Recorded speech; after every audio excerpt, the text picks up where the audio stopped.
जो करने की हिम्मत हिंदुस्तान के किसी प्रधानमंत्री में नहीं थी, जो राजीव इंदिरा नहीं कर पाए, जो अटल जी नहीं कर पाए, एक अकेले राजपूत ने कर दिखाया। अफगान के बिहार से जो निकाल लाया था पृथ्वीराज की निशानियां, 22 ठाकुरों की जान से खेलने वाली फूलन जिससे कांपती थी, उसे शादी में मिल रहा था 10 करोड़ का दहेज, एक झटके में ठुकराया और बन गया देश के लिए नजीर। हिंदुस्तान की सबसे सुरक्षित सलाखें तिहाड़ की, लेकिन यकीन मानिए उसी तिहाड़ की सलाखें और चारदीवारी भी उसे कैद नहीं कर पाई। नाम में शेर, शेर जैसा जिगरा, लोग शान से उसे कहते हैं शेर सिंह राणा। उसके बारे में एक बात कही जाती है, चीते की चाल, बाज की नजर और शेर सिंह की सोच पर कभी शक नहीं करते। नाम में शेर है तो काम भी शेर जैसा। राजपूतों की आन बान और शान, जो काम सरकारों से नहीं हो पाता था वो शेर सिंह राणा कर डालता था। दरअसल शेर सिंह राणा ही वो नाम है जिसने फूलन देवी की सांसें छीन ली। वो तारीख थी 25 जुलाई 2001। बिहार में जिस फूलन को डर का दूसरा नाम माना जाता था, उसी फूलन को उसके घर के बाहर शेर सिंह राणा ने छलनी कर दिया था। लेकिन राणा ने ऐसा काम क्यों किया, इसके लिए आपको साल 2001 की घटना से 20 साल पहले इतिहास में लौटना पड़ेगा। लखनऊ से कानपुर देहात करीब 175 किलोमीटर है। इसी कानपुर देहात की यमुना पट्टी में एक गांव है बेहमई। तारीख 14 फरवरी 1981।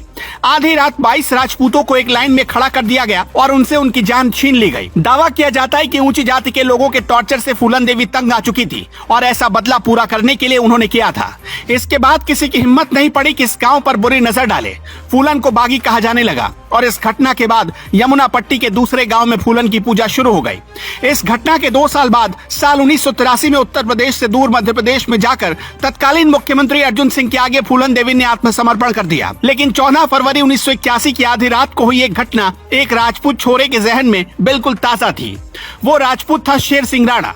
25 जुलाई 2001 को जब फूलन की जान गई तो इस घटना के लगभग 2 दिन बाद शेर सिंह राणा ने देहरादून में सरेंडर कर दिया। शेर सिंह ने बताया कि उसने 22 भाइयों का बदला फूलन से चुकता कर लिया। इसके बाद शेर सिंह राणा को तिहाड़ में रखा गया। 3 साल यहाँ रहने के बाद 17 फरवरी 2004 को सलाखों में सुराख करके वो फरार हो गया। इसके बाद वो मुरादाबाद के एक होटल में रुका और अपने रिश्तेदारों से 1 लाख रुपए मंगवाए। फिर 2 महीने वीजा के लिए भारत में ही भटकने लगा। बाद में वो बांग्लादेश पहुंचा, जहां 16,500 रुपए में एक सैटेलाइट फोन खरीदा ताकि अपने परिवार वालों से कांटेक्ट में रहे। बांग्लादेश के रास्ते वो दुबई भागा और दुबई से अफगानिस्तान पहुंच गया। शेर सिंह राणा अफगान यूं ही नहीं गया। शेर सिंह राणा अफगान में सबसे पहले गजनी पहुंचा और 11वीं शताब्दी के सम्राट पृथ्वीराज चौहान की अस्थियां वहां से लेकर ही भारत लौटा।